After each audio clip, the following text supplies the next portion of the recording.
আজকে কিউটি বাজারে এসেছে করলা বিক্রি করতে। চলেন করলা বিক্রির সম্পূর্ণ ব্লগটা আপনাদেরকে দেখাই। কিউটি প্রতিদিন তার সংসারের সমস্ত কাজ সে নিজে একাই করে থাকে। তো প্রতিদিনের মতো আজকেও সকাল সকাল বেরিয়ে পড়লো করলা খেতে, করলা পাড়তে। কারণ আগের দিন এসে সে দেখে গিয়েছিল যে করলা ক্ষেতের করলাগুলি বেশ বড় হয়ে আছে। তাই আজকে সকাল সকাল চলে আসলো করলা পাড়তে। তার জমিনের এই সাইড থেকে ওই সাইড এবং এই গাছ থেকে ওই গাছ সমস্ত করলাগুলি এক এক করে পাড়তেছে আর গাড়িতে নিয়ে ভরতেছে। করলাগুলি রাখা শেষ হলে আবার যাচ্ছে, আবার পাড়তেছে।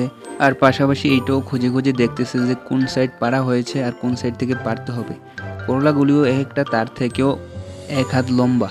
আপনাদের হয়তোবা দেখে মনে হতে পারে যে সে এত দ্রুত কাজগুলি কেন করছে আর কীভাবেই বা করছে। আসলে দ্রুত কাজ করার একটাই কারণ, সেটা হচ্ছে গিয়ে সে এমনিতেই অনেক লেট করে ফেলেছে, বাজারের টাইম শেষ হয়ে যাচ্ছে। অনেক দ্রুত করলাগুলি বাজারে না নিয়ে গেলে যে করলাগুলি বিক্রি হবে না, সেটা তো ওর একটা বড় টেনশন। এই জন্য সে অনেক দ্রুত করলাগুলি পারছে এবং চিন্তা করতেছে বাজারে গেলে জানি কি হয়, আজকে কাস্টমার জানি আসেনি বা কাস্টমার জানি করলা অন্য খান থেকে কিনে নেয় কিনা। দেখতে দেখতেই কয়েক সেকেন্ডের মধ্যে সে আরও বেশ কিছু করলা নিয়ে দ্রুত বাজারের দিকে রওনা হচ্ছে। ইতিমধ্যে সে তার ডিস্কো গাড়িটি নিয়ে মেইন রোডে এসে হাজির হয়েছে। দেখতে দেখতে সে বাজারেও চলে আসছে। ওইদিকে আবার মাথায় চিন্তা, বাড়িতেও অনেক কাজ পড়ে আছে, কিভাবে কি করবে না করবে। তাই সে দ্রুত গাড়িটি থেকে নেমে একটি মলট আনতে গেল তার চম্পামাসির কাছ থেকে। চম্পামাসির কাছ থেকে মলটটি এনে এক এক করে করলাগুলি সাজিয়ে রাখতে শুরু করলো। সাজানো শেষ হলে সে তার ডিস্কো গাড়িটি নিয়ে পার্কিং জোনে রেখে আসলো। এদিকে বাজার পুরা অর্ধেক শেষ। সে আবার চিন্তিত তার মালগুলি আজকে বিক্রি হবে কিনা। সে আবার এইটাও ভাবতেছে যে দেরি যেহেতু হয়ে গেছে, কিছু তো আর করার নেই, এখন বসে বসে দেখি বিক্রি করতে পারি কিনা, না পারলে বাড়িতে নিয়ে চলে যাব। দীর্ঘ 2 ঘন্টা ধরে অপেক্ষা করতেছে কাস্টমারের জন্য, অথচ একটা কাস্টমারও আসে নাই। অনেক অনেক ধৈর্যের সাথে বসার পর একটি কাস্টমার আসলো এবং তাকে 100 টাকা দিয়ে 3টি করলা নিয়ে গেল এবং তাকে কিছুটা আদর করে দিয়ে গেল। 100 টাকার করলা বিক্রি করে তার মনোবল অনেকটাই বেড়ে গেল। এখন দেখা দেখি আরেকজন চলে আসলো, আরও 100 টাকার করলা নিয়ে গেল। সে ভাবতেছে আরেকটু অপেক্ষা করলে তার বাকি করলাগুলিও বিক্রি হবে, কিন্তু এদিকে শরীরও অনেক ক্লান্ত, খিদেও লেগে গেছে, ঘুমও পাচ্ছে।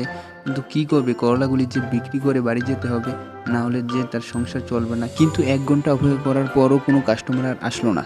সে তাই তার চম্পামাসির কাছে চলে গেল করলাগুলি নিয়ে। কী করবে বুঝতে পারছে না। তাই তার চম্পামাসি একটা ডিসকাউন্ট কোড তার গলায় ঝুলিয়ে দিল, যেটাতে লেখা ছিল 50% ডিসকাউন্ট, মানে সে অর্ধেক দামে করলাগুলি বিক্রি করে দেবে। কিন্তু এই ডিসকাউন্ট বার নিয়ে একজনের কাছে গেলেও উনি না করে দেয়। কিন্তু পরবর্তীতে অন্য কোনো একজন কাস্টমার দেখে বুঝে যায় যে না, ওর থেকে করলা কেনা যায়। করলা বিক্রির পর সে 1 কেজি বাঁধাকপি নিয়ে বাড়ির দিকে রওনা হয়। মনে মনে সে বেশ খুশি, কারণ সে তার করলাগুলি বিক্রি করতে পেরেছে। মনে মনে ভাবতেছে যে আগামীবার থেকে আরও অনেক বেশি করে করলা নিয়ে আসবে, কারণ এখানে করলা বিক্রি করা যায়। ভাবতে ভাবতে বাড়িতে চলে এলো এবং তার ডিস্কো গাড়িটিকে নিয়ে সাইডে পার্কিং জোনে রেখে দিল। পরে তার মাথায় কি যেন একটা বুদ্ধি আসলো, তাই তার বাঁধাকপিটি তার ছাগলছানাকে খেতে দিল এবং সে ঘরে গিয়ে তার করলা পাড়ার ঝুড়িটা তার আলমারিতে রেখে দিল এবং ওয়ার্ড্রোব থেকে তার নতুন জামাকাপড়গুলি খুলে সেই পুরান জামাকাপড়গুলি পাল্টিয়ে আয়নাতে গিয়ে তার চেহারাটা একটু দেখে নিল এবং দেখলো তার দাঁতগুলি পরিষ্কার আছে কিনা। পরে তার চেহারাটাকে একটু চুমা দিয়ে তারপরে চলে গেল তার গাড়িটি নিয়ে। এখন আপনারা হয়তো ভাবতেছেন যে সে নতুন জামা কাপড় পরে গাড়ি নিয়ে কোথায় আবার বেরিয়ে পড়লো। তার মাথায় একটা নতুন বুদ্ধি আসছে রাস্তায় ভাবতে ভাবতে। সে এখন তার করলা বেচার টাকা দিয়ে রেস্টুরেন্টে যাচ্ছে। রেস্টুরেন্টে গিয়ে সে তার পছন্দ মতো মেনু সিলেক্ট করলো। মেনু সিলেক্ট করার পর ওয়েটার তাকে একটা তার ফেভারিট জুস খেতে দিল। সে অনেক মজা করে তার জুসটি একটানে শেষ করে ফেললো। পরে জুসের বোতলটি রেখে পকেট থেকে টাকাটি নিয়ে চলে গেল ক্যাশিয়ারের কাছে এবং টাকাটি দিয়ে সে চলে গেল। আজকের মতো টাটা।